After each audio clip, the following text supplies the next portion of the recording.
Welcome to Enlightened, the enlightened journey of life. I am your host, Jen Hamilton, and it is an honor to have you here.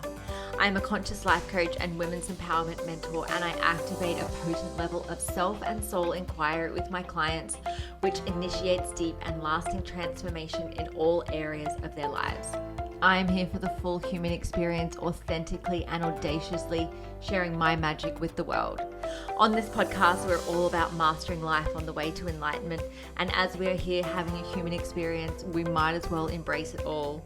We play in the space of what is real and tangible, just as much as we play in the space of esoteric and metaphysical. You'll be ignited by deep conversation, whether through my own personal musings, interviews with incredible thought leaders around the world, and everyday divine humans sharing their soulful stories. Thank you for being on this journey. Let's dive in.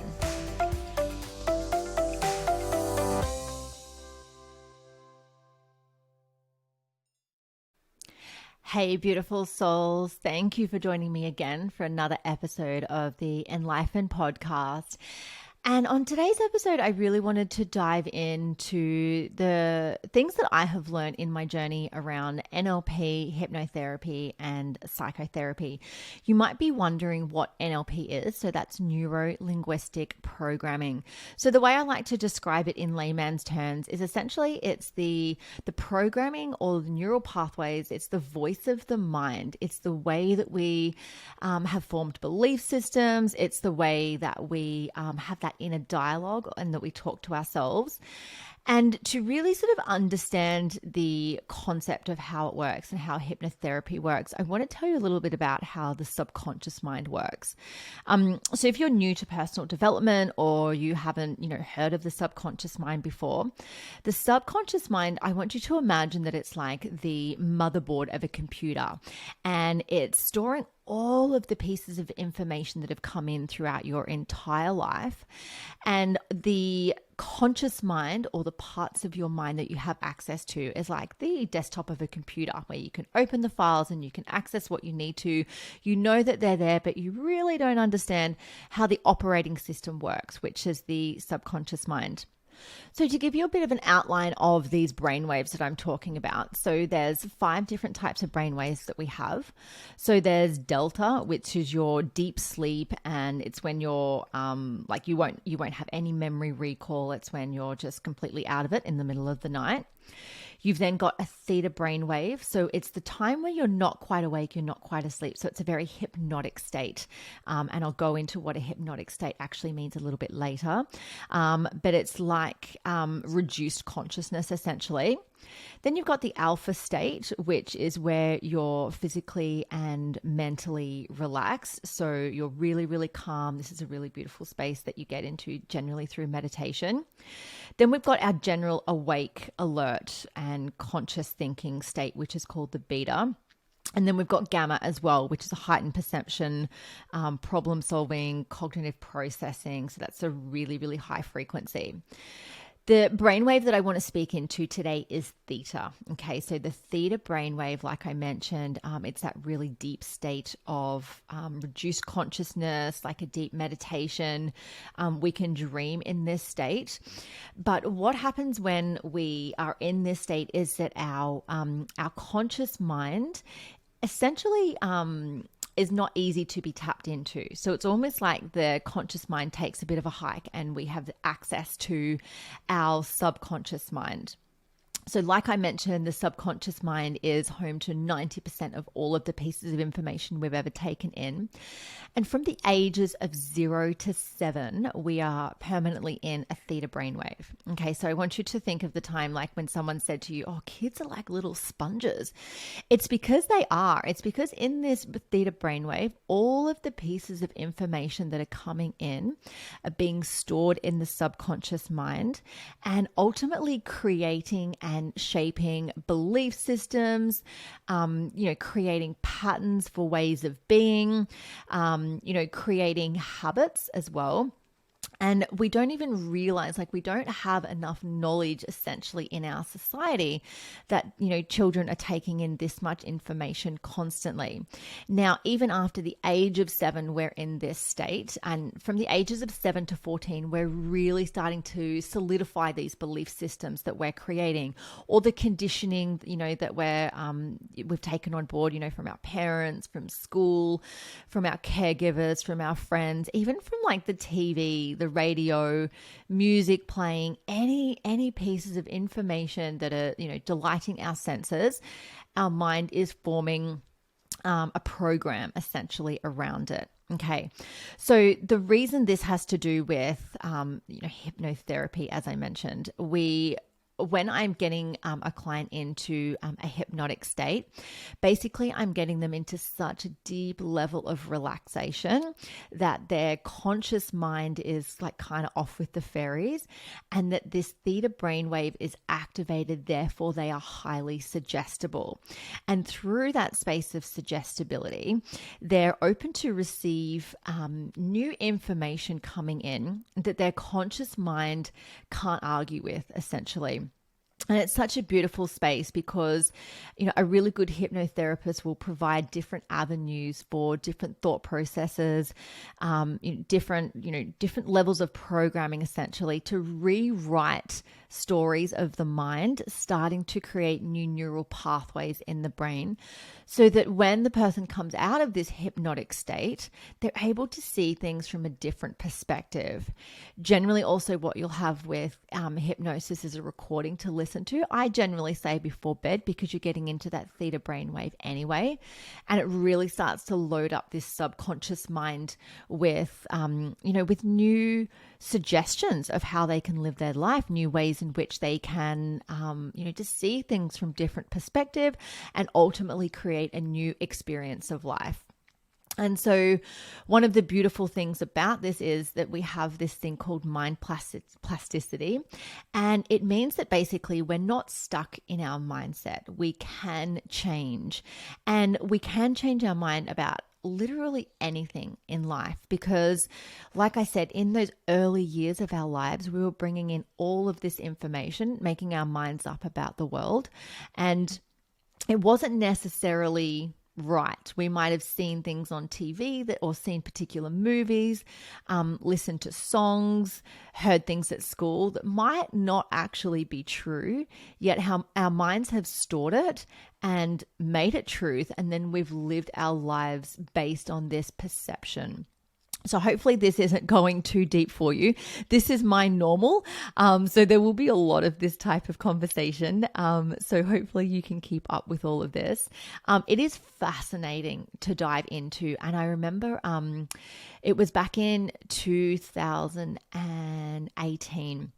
I was working at a gym at the time, and I was listening to a podcast, and they were interviewing a hypnotherapist. And I was thinking to myself, I'm like, oh my gosh, yes, that's it. I want to study hypnotherapy. I've always been fascinated with the mind.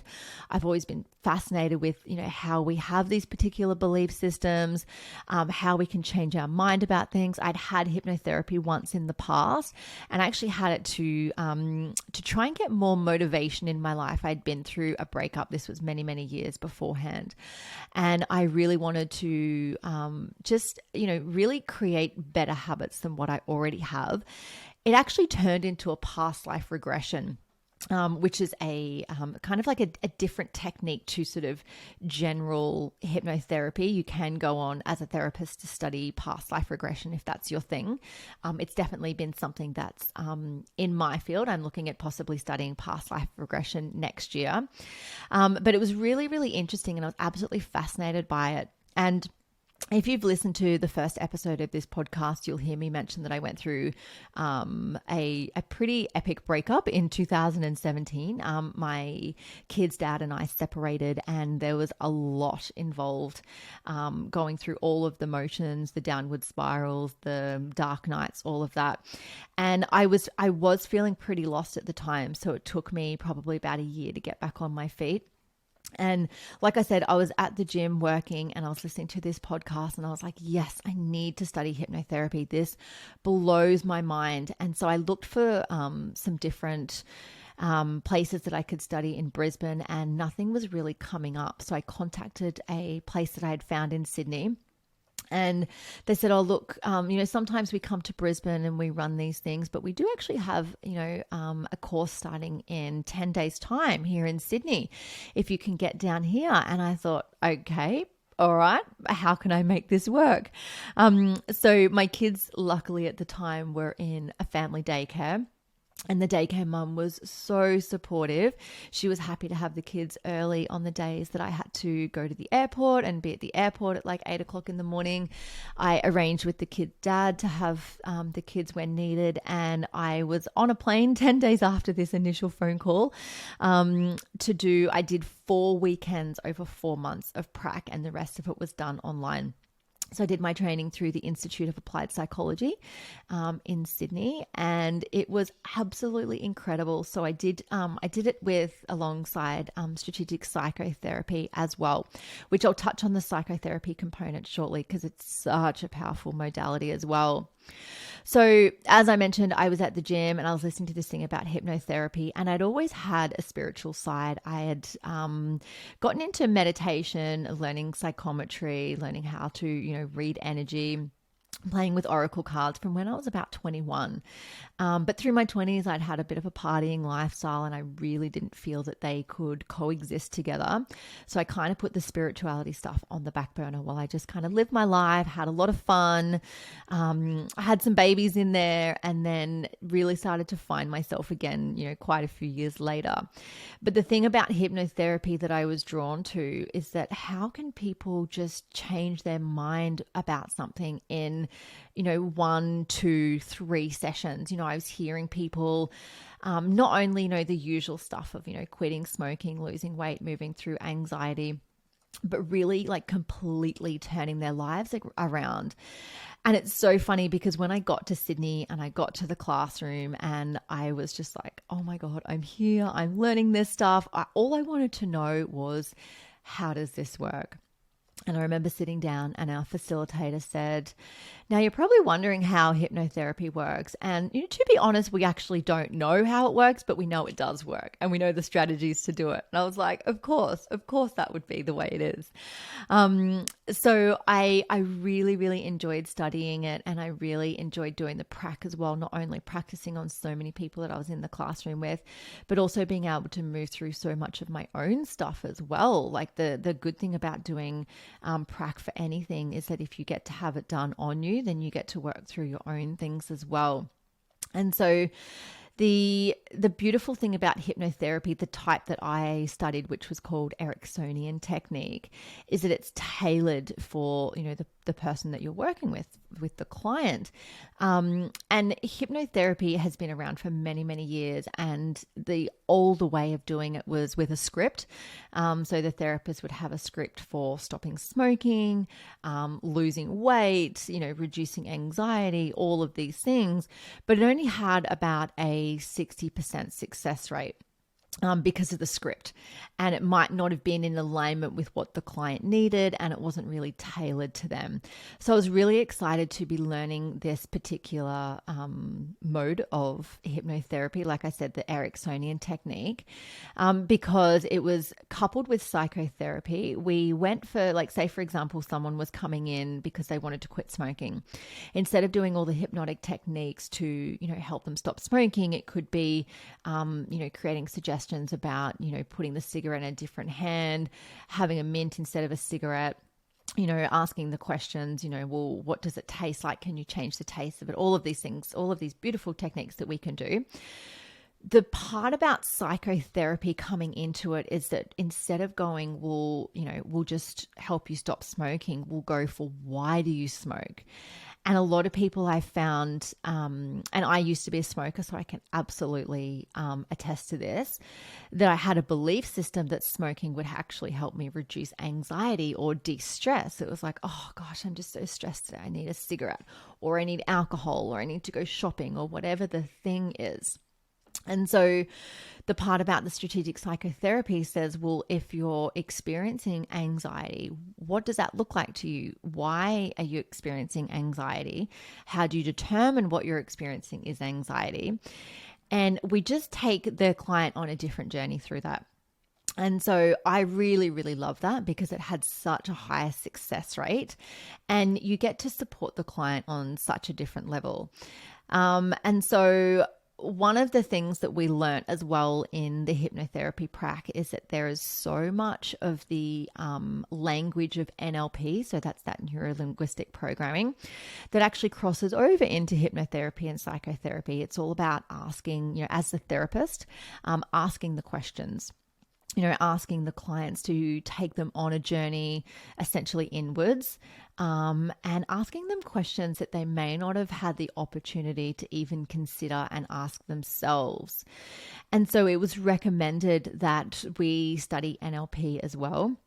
And I was very lucky that at the time, the gym that I was running, the owner, who was a friend of mine, she was in the personal development space, and she was putting together a program for NLP practitioner and master certification with a colleague of hers in the industry.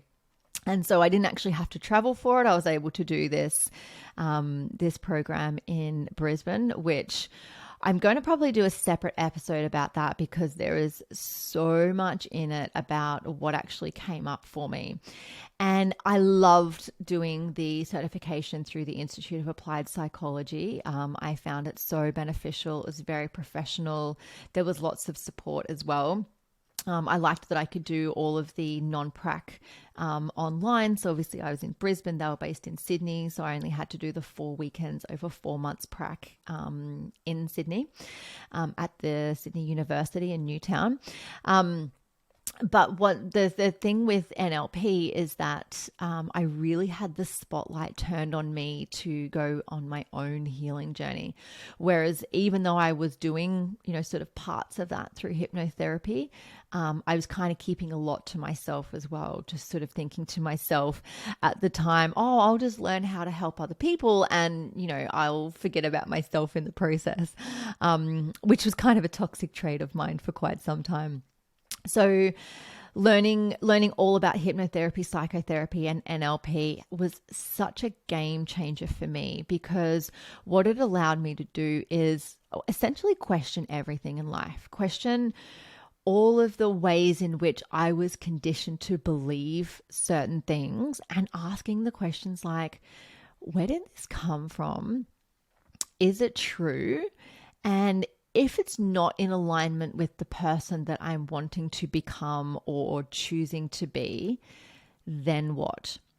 And so not only has it completely transformed my life, but I use it in my, my coaching with my clients as well now. Some of the questions that I get to ask my clients when I'm taking them through things, they'll say to me, wow, I've never thought of it like that. And I've never really considered it like that. And so I just love it so much because there is so much more to the human mind than our own minds, our own conscious minds can even comprehend. And to me, living a conscious life, I am a conscious life coach. Living a conscious life means having awareness. Okay. So, consciousness equals awareness. It's about understanding, what is going on in the mind? What is it that I'm believing about myself or the world around me that I've perhaps always believed and never really taken a look at, that's ultimately shaping my experience here on earth as a human. And it's really funny. I just want to touch on the hypnotherapy again, because there is so much misconception out there about hypnosis. Now, obviously, there's some, incredible stage performers of hypnosis. And honestly, if I had $1 for every time I mentioned hypnotherapy and someone asked if I'm going to make them cluck like a chicken, I would be coming to you live from my yacht in the Bahamas. And even though, stage hypnosis absolutely has a place, it is very different to a clinical environment. So the clinical hypnotherapy, or even just, through the coaching space as well. There's a number of life coaches out there that have done, some sort of training in hypnosis, whether it's just therapeutical or whatever it is.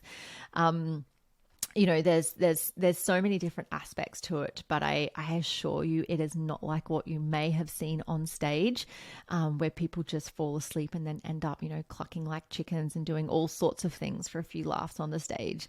Like I said, there's some incredible stage hypnotists, but there's just so much more to it as well. And it was learning all of this stuff was such a game changer in my life. And not only that, it's had a ripple effect as well. Like I use some of these techniques with my children, and they're, my daughter is 8 and my son is 6, so they're still, still within that imprinting age of taking in all this information around them.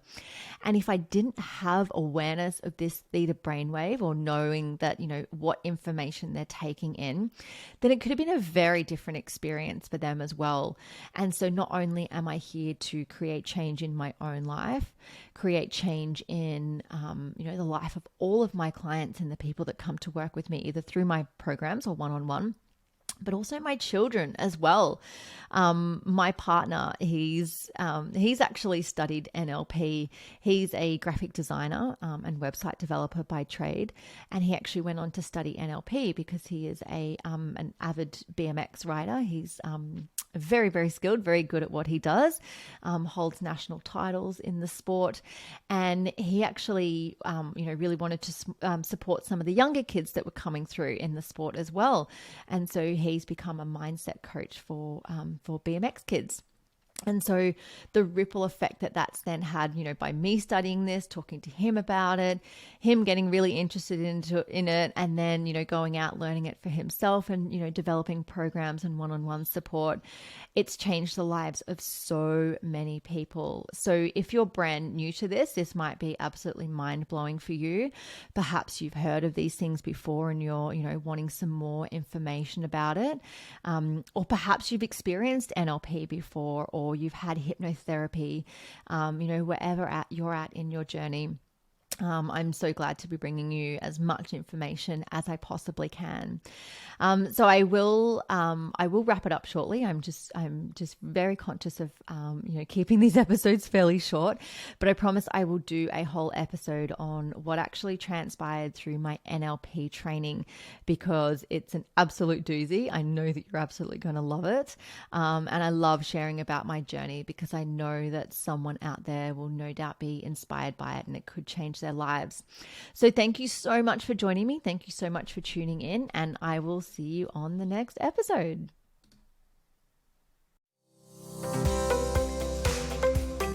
Thank you so much for joining me for this episode. I hope you love the Enlightened podcast, and the biggest compliment you can give me is subscribing to this podcast, sharing it, and leaving a rating and review. Feel free to follow me on Instagram. My handle is @JenHamiltonOfficial, and the podcast handle is Enlightened_podcast. You can also find the video version on YouTube on my channel. Just search Enlightened, and don't forget to hit subscribe. Have a beautiful day and enjoy living the enlightened journey of life.